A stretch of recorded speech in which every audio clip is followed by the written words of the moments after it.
Et salut tout le monde, c'est Fab en direct de Séoul. Il fait super bon aujourd'hui là, on approche du mois de mars. Et regardez où je suis là, je suis à Tuksam Park. Alors je viens souvent par ici parce que en fait il y a un super parc pour faire du street workout notamment. Et aussi pour faire des longues marches, il y a un terrain de basket, de foot, tennis, bref il y a tout. C'est excellent pour les sportifs et aussi je me cale là pour étudier mon coréen tranquillement. Du coup, vous verrez souvent ce cadre, je pense, dans les vidéos à venir. Et on est toujours à Han River. Quand j'habitais à Dokso, il y avait déjà cette rivière. Donc, on peut même aller jusqu'à Dokso, à partir d'ici. Dokso, c'est vers Namyangju, si tu ne connais pas. C'est à l'est de Séoul. Et j'étais là au début de mon PVT en Corée du Sud. Et maintenant, j'habite au quartier de Gangnam. Et justement, Tuksam Park, donc là où je suis en ce moment, c'est à 6 stations comme ça de Gangnam. Du coup, c'est pour ça que je viens souvent. C'est pas long pour venir. Et donc aujourd'hui on va parler de l'apprentissage du coréen et notamment des 3 erreurs qui selon moi peuvent ralentir ton apprentissage si tu es débutant. Et j'ai bien dit débutant, pas faux débutant. Donc en gros tu commences à peine à apprendre le coréen, voire tu n'as pas encore commencé et tu veux te mettre à étudier. Les 3 erreurs qui peuvent ralentir non seulement ta progression mais aussi diminuer ta motivation et donc faire que tu vas peut-être lâcher rapidement l'apprentissage. Donc, la première erreur, selon moi, c'est de ne pas apprendre le Hangul dès le début. Alors, qu'est-ce que c'est le Hangul? C'est tout simplement l'écriture coréenne, parce que tu dois le savoir, ils écrivent pas de la même façon que nous. Et donc, on peut être tenté au début de lire des retranscriptions, donc les mots écrits en français. Et ça, c'est une grave erreur. Alors, ça peut être utile au tout début pour apprendre à dire bonjour, merci, au revoir. Mais dès que tu vas commencer à vouloir faire des courtes phrases, ça va vite te démotiver de lire comme ça le coréen. C'est tellement moche que c'est vraiment pas emballant. Du coup, il faut vraiment que tu apprennes dès le début le Hangul. D'ailleurs, au passage, si tu trouves des livres, voire des sites internet, bref, peu importe, des méthodes, j'en sais rien, si tu trouves des trucs où on te donne des cours de coréen et que c'est pas écrit en Hangul, ben fuis. Ne t'en sers pas, c'est tout simplement, selon moi, de l'arnaque parce que c'est pas du tout honnête comme méthode. Il faut vraiment, dès le début, apprendre à lire le coréen. De plus, si tu n'apprends pas dès le début à lire correctement le Hangul, tu vas avoir des grosses lacunes en prononciation parce que les retranscriptions de texte, c'est très difficile de vraiment capter la prononciation. Et justement, ça c'est mon deuxième point, la deuxième plus grosse erreur, c'est de négliger la prononciation quand on commence à apprendre le coréen.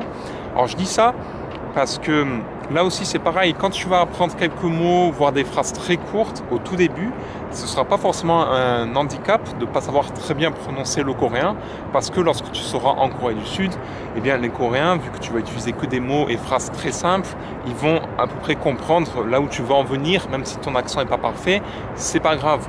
Par contre, dès que tu vas commencer à faire des phrases un peu plus longues, là, ça va être un grand handicap et tu vas te rendre compte que les Coréens ne te comprennent pas tout simplement. Et ça peut être très frustrant.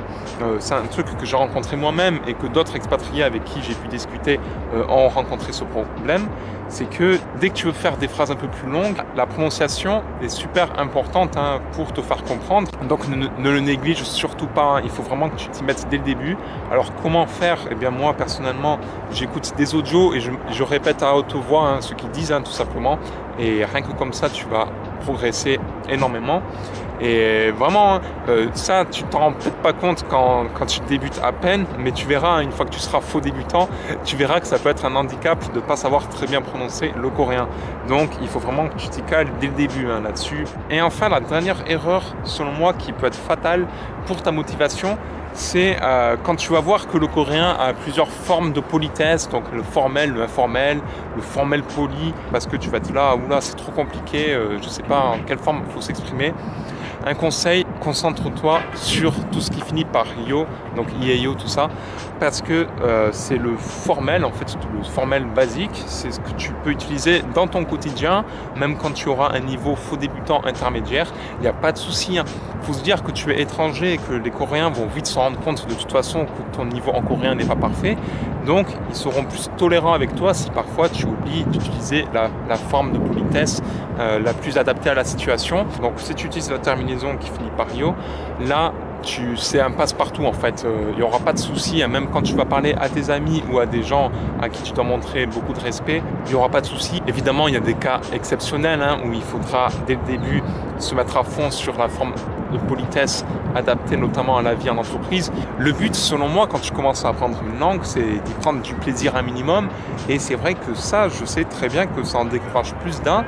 Et voilà, c'est pas marrant du tout quoi d'apprendre plusieurs formes de politesse. Et c'est pour ça que je te dis que commencer donc par la terminaison qui finit en io, ce sera le mieux pour toi. De ne pas te prendre la tête dès le début quand tu commences, et ensuite tu pourras évidemment apprendre les autres formes de politesse. Et bien voilà, j'en ai fini avec cette vidéo. Donc je te répète les 3 points rapidement. C'est que en 1, l'erreur principale c'est de ne pas apprendre le hangul dès le début.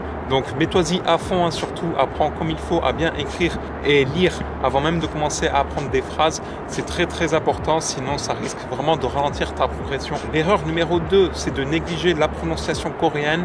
Ça, tu verras surtout lorsque tu auras atteint un niveau de faux débutant que ça peut vraiment être frustrant de ne pas bien se faire comprendre en coréen. Et du coup, ça peut vraiment être démotivant pour certaines personnes.